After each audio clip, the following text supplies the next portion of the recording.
नमस्कार, मैं हूं अंजलि इस्टवाल। शुरुआत करते हैं बड़ी खबर के साथ। अंतर्राष्ट्रीय सीमा पर पाकिस्तान अपनी हरकतों से बाज नहीं आ रहा है। पाकिस्तान की ओर से कल भी पूरी रात बीएसएफ के अलग अलग पोस्ट पर फायरिंग की गई। पाकिस्तान ने जम्मू के सांबा, रामगढ़ और हीरानगर पोस्ट को निशाना बनाया। हमले में मोर्टार का भी इस्तेमाल किया गया है। इस हमले में सांबा में 2 और कठुआ में 2 स्थानीय लोग घायल हुए हैं। बताया जा रहा है कि आज सुबह 7:30 बजे पाकिस्तान की तरफ से फिर फायरिंग शुरू हुई है। फायरिंग को देखते हुए लोगों को वहां से जाने का निर्देश दे दिया गया है। भारत ने भी पाकिस्तानी रेंजर्स की फायरिंग का मुंह तोड़ जवाब दिया है। भारत की फायरिंग में गुरुवार से अब तक 5 पाकिस्तानी रेंजर्स के मारे जाने की खबर है। गृह मंत्री राजनाथ सिंह ने बीएसएफ से कहा था कि गोलीबारी का उचित जवाब दिया जाए। गृह मंत्री ने कहा है कि पाकिस्तान बिना उकसावे के फायरिंग कर रहा है। पहले मार्टर की फायरिंग जो होती थी, मार्टर की फायरिंग हमारी जो आर्मी की डीसीबी है इसके पार पार तक ही आती थी। यहाँ इतना लंबा रेंज आज तक ये पहली बार ये जो फायर आया, ये हमें लग रहा है कि ये आर्मी का, पाकिस्तान आर्मी का ये जो आरटी का फायर है, ये मार्टर का नहीं है। तो पाकिस्तान ने तो तकरीबन ये जंगी ऐलान कर दी है। ये तो हमारी तरफ से, हिंदुस्तान की तरफ से ये कसर रह रही है, बाकी पाकिस्तान की तरफ से ये कोई कसर बाकी नहीं है जंग छेड़ने की। ये कोई तकरीबन 9:30 बजे हुआ। तो फिर उस वक्त आप घर के अंदर थे। फिर हमारे बच्चे घर छोड़कर किसी पड़ोसी के घर चले गए। तो पूरी हमारी जो इधर मल्ला है पूरा घर छोड़ गया। तो बहुत ज्यादा फायरिंग हुआ मार्टर के। और 1965 और 71 में कभी ऐसा नहीं हुआ जैसा आज हुआ। ये 9:15 बजे शुरू हुई थी। जो हमारे छत पे पड़ा है, ये रात को 11:15 पर पड़ा था। उसके बाद हमने उसके बाद फिर किसी को पड़ोसी को फोन किया। वो बोलता है कि आप अकेली हो घर में, तो बच्चों को लेकर हमारे साथ हमारे घर में आ जाओ। डर तो बहुत है, बाहर निकल नहीं सकता कोई भी आदमी रात को। बिजली की तारें भी टूट गई, हमारे तारें टूट गई। ये लगभग 12 बजे के करीब इस एरिया के अंदर 2 बम पड़े। एक तो यहाँ पड़ा, एक साइड में हमारी मशीन है आटा चक्की, वहीं पे अंदर हुआ, अंदर गिर गया। और जैसे इधर सो रखे थे हम, अंदर स्प्लेंडर वगैरह गए, काफी अंदर से भी बच्चे सो रखे थे। भगवान की कृपा जैसे कि जान माल से कोई नुकसान नहीं हुआ। बाकी बमबारी हुई है रात को? बमबारी तकरीबन हमने तो 8 के बम्बों की आवाज सुनी, लेकिन हमारे गांव के अंदर जो 2 बम है ये पड़े हैं। 9:15 बजे फायरिंग शुरू हुई थी और 12:30 बजे से लेकर 12:30 बजे तक फायर चंगा चला। 12 बजे जो बड़े बम है जो इधर वो पड़े हैं। बहुत फायरिंग हुई और जो फायरिंग जो मार्टर गन के फायर हैं वो हमारे गांव में पड़े और गांव के बीच पड़े। इधर नुकसान हुआ, छोटे छोटे बच्चे हैं।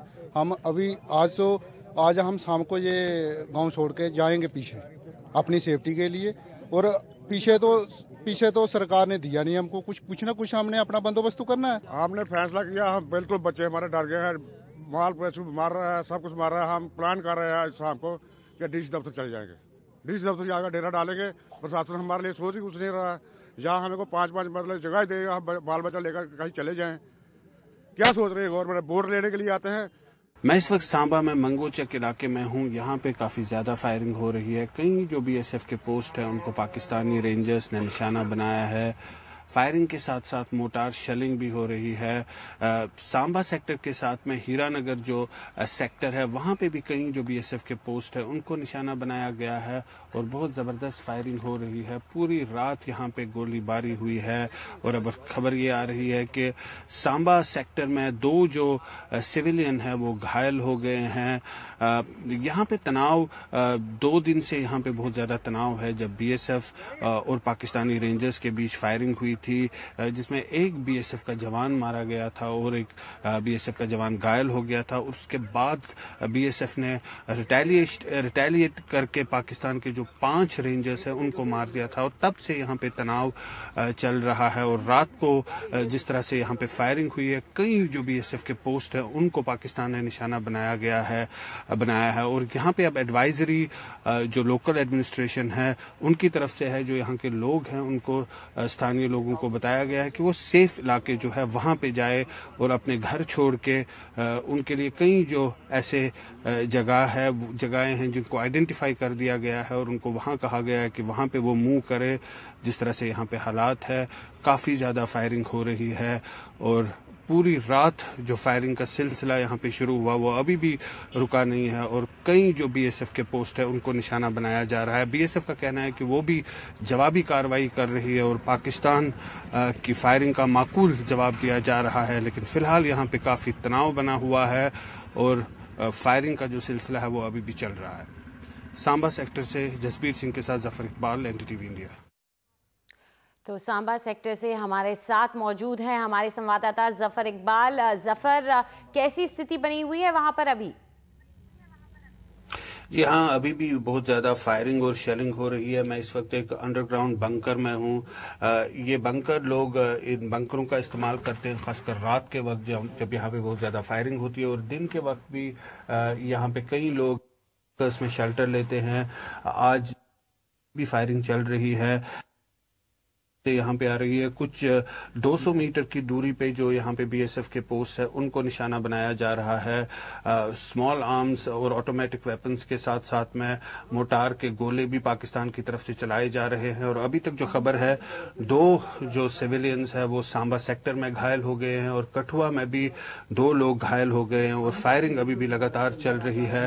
बीएसएफ का कहना है कि रात को एक घुसपैठ की कोशिश को भी नाकाम कर दिया गया था। तो एक तरफ से सीज फायर वायलेशन का सिलसिला है चल रहा है और दूसरी तरफ से घुसपैठ की कोशिशें भी हो रही है। जाहिर सी बात है यहाँ पे जो लोग हैं वो काफी परेशान है और उनको बताया गया है कि वो सेफ लोकेशंस में जाके फिलहाल यहाँ से मूव करे और यहाँ पे जिस तरह से तनाव है वो अभी भी बना हुआ है और फायरिंग चल रही है।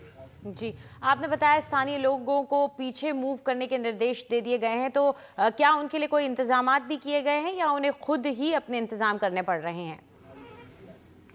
जी, हमें बताया गया है कि कुछ जो जगह है, कुछ जगहें हैं उनको आइडेंटिफाई कर दिया गया है सरकार की तरफ से। खासकर जो स्कूल और कम्युनिटी सेंटर्स हैं उनको आइडेंटिफाई कर लिया गया है और उनमें वहाँ उनके लिए इंतज़ाम किए गए हैं। यहाँ पे पहले भी लोगों ने कई बार पलायन किया। जब भी यहाँ पे हालात ख़राब होते हैं तो यहाँ पे लोग पलायन करने पे मजबूर हो जाते हैं और फिलहाल दोबारा से ये लोग मजबूर हो गए हैं यहाँ से निकलने के लिए।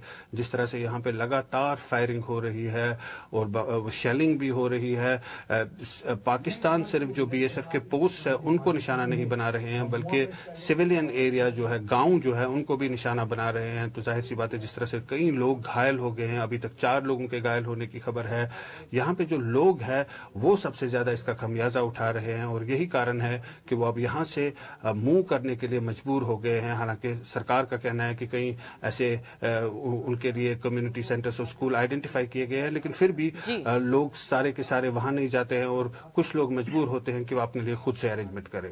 जी, इस पूरी जानकारी के लिए शुक्रिया आपका। हमारे संवाददाता जफर इकबाल सांबा सेक्टर से एक बंकर से आपको हालात वहां के दिखा रहे हैं।